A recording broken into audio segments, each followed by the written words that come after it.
नमस्कार दोस्तों।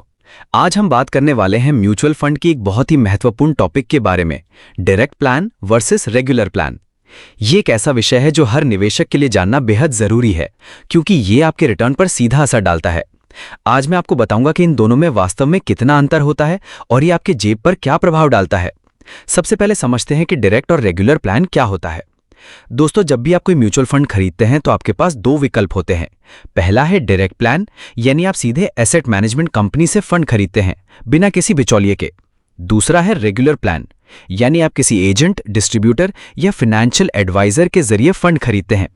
यहां सबसे महत्वपूर्ण बात यह है कि दोनों प्लान की होल्डिंग बिल्कुल एक जैसी होती है, फंड मैनेजर भी वही होता है, लेकिन फिर भी इनमें अंतर होता है। यह अंतर है एक्सपेंस रेशियो में। एक्सपेंस रेशियो का गेम समझिए। रेगुलर प्लान में जब आप निवेश करते हैं तो एएमसी को एजेंट या डिस्ट्रीब्यूटर को कमीशन देना पड़ता है। यह कमीशन कहां से आता है? आपके ही पैसे से। एएमसी इस कमीशन को एक्सपेंस रेशियो में शामिल कर देती है। उदाहरण के लिए, अगर किसी फंड का डायरेक्ट प्लान का एक्सपेंस रेशियो 1% है, तो उसी फंड के रेगुलर प्लान का एक्सपेंस रेशियो 1.5% से 2.5% तक हो सकता है। यानी आप हर साल 0.5% से 1.5% तक अधिक खर्च दे रहे हैं। एनएवी में भी होता है अंतर। चूंकि रेगुलर प्लान का एक्सपेंस रेशियो ज्यादा होता है, इसलिए उसका एनएवी हमेशा डायरेक्ट प्लान से कम होता है। जैसे DSP black rock micro cap fund का डायरेक्ट प्लान का एनएवी 52.747 रुपए था, जबकि रेगुलर प्लान का 51.307 रुपए। यह अंतर रोजाना बढ़ता जाता है। अब जानते हैं कि वास्तव में कितना फर्क पड़ता है। यहां सबसे दिलचस्प और चौंकाने वाली बात आती है। मान लीजिए आप हर महीने 10,000 रुपए का एसआईपी करते हैं। Nippon India small cap fund के रियल डेटा के अनुसार पिछले 10 सालों में डायरेक्ट प्लान ने 31.46% का सालाना रिटर्न दिया, जबकि रेगुलर प्लान ने 30.26%। सिर्फ 1.25% का अंतर लग रहा है ना? लेकिन 10 साल बाद क्या हुआ? डायरेक्ट प्लान में आपका कॉर्पस बना 83.5 लाख रुपीस, जबकि रेगुलर प्लान में सिर्फ 76.4 लाख रुपीस। यानी 7 लाख रुपए का नुकसान सिर्फ इसलिए कि आपने रेगुलर प्लान चुना था। 20 साल का गणित तो और भी डरावना है। अगर यही एसआईपी 20 साल तक चले तो डायरेक्ट प्लान में आपका कॉर्पस होगा 19.5 करोड़ रुपीस, जबकि रेगुलर प्लान में सिर्फ 15.9 करोड़ रुपीस, यानी 3.5 करोड़ रुपए का नुकसान। यह है एक्सपेंस रेशियो के 1.25% का असली प्रभाव। एक और उदाहरण से समझते हैं। मान लीजिए आप एक बार में 1 लाख रुपए निवेश करते हैं। अगर फंड 12% का सालाना रिटर्न देता है और डायरेक्ट प्लान का एक्सपेंस रेशियो 0.5% कम है रेगुलर प्लान से, तो 30 साल बाद डायरेक्ट प्लान में आपका पैसा लगभग 30 लाख रुपए होगा, लेकिन रेगुलर प्लान में सिर्फ 25.6 लाख रुपीस होगा। यानी 37.6 लाख रुपए का फर्क सिर्फ 0.5% एक्सपेंस रेशियो की वजह से। एसआईपी में तो और भी बड़ा इंपैक्ट होता है। एसआईपी के केस में यह डिफरेंस और भी ड्रामेटिक होता है, क्योंकि हर महीने नया पैसा आ रहा है और कंपाउंडिंग का इफेक्ट लग रहा है। 20,000 रुपए महीने के एसआईपी में भी 20 साल बाद लाखों का फर्क आ जाता है।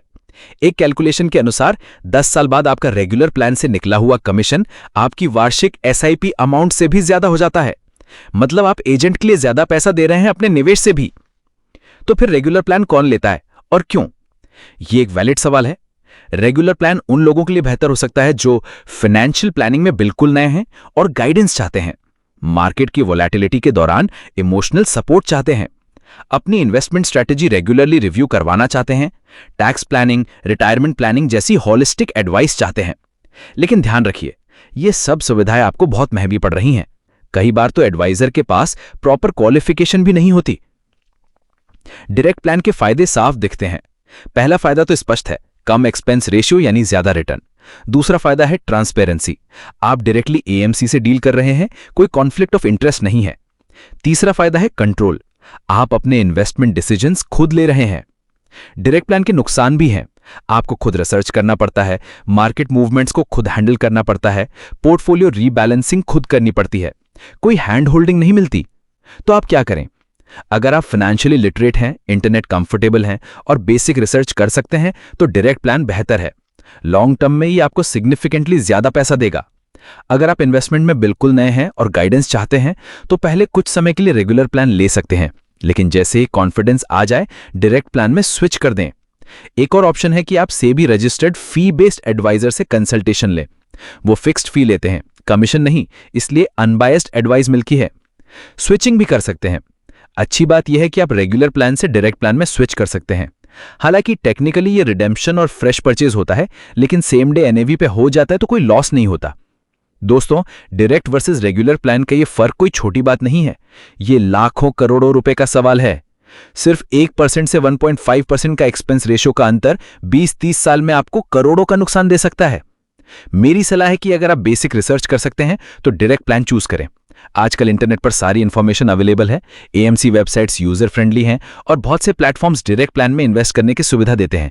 अगर आपको वाकई गाइडेंस चाहिए तो फी बेस्ड एडवाइजर से मिले, कमीशन बेस्ड एजेंट से नहीं। याद रखिए, लॉन्ग टर्म वेल्थ क्रिएशन में हर परसेंटेज पॉइंट मैटर करता है। अगर ये जानकारी आपके लिए यूजफुल रही हो तो वीडियो को लाइक करें, चैनल को सब्सक्राइब करें और कमेंट में बताएं कि आप डायरेक्ट प्लान में इन्वेस्ट करते हैं या रेगुलर प्लान में। नेक्स्ट वीडियो में हम बात करेंगे सीआईपी वर्सेस लमसम इन्वेस्टमेंट के बारे में। तब तक के लिए समझदारी से इन्वेस्ट करिए और फाइनेंशियली फ्री बनिए।